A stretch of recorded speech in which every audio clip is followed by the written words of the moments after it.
Kitchen. ఈరోజు వచ్చేసి చింతొక్కు ఎలా నూరాలో చూపిస్తాను. కొంచెం చింతొక్కు మిక్సర్ గ్రైండర్లో వేసుకున్నాం కదా. నేను కొంచెం మిర్చి ఇట్లా వేయించేసుకున్నాను. కొంచెం జీలకర్ర, ఎల్లిపాయలు ఇలా వేసేసుకొని కొంచెం వాటర్ వేసేసుకొని, సాల్ట్ వేయకూడదు, ఆల్రెడీ సాల్ట్ ఉంటుంది ఇందులో చింతొక్కులో.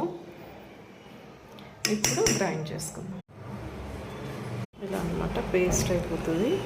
దీనికి ఇంకా మనం తర్వాత పెట్టేసుకుందాం. కొంతమంది పల్లీలు కూడా యాడ్ చేసుకుంటారు, కానీ పల్లీలు వేస్తే ఏంటంటే చింతొక్కు ఫ్లేవర్ పోతుంది అనమాట.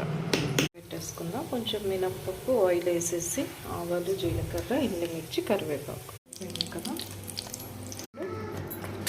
ఇలా అన్నమాట కలిపేసుకోవాలి. వేడి వేడి అన్నంలో నెయ్యి వేసుకొని తింటే ఉంటుంది, ఎక్సలెంట్ ఉంటుంది. చింతొక్కు ready. Okay friends, see you in the next video. Bye.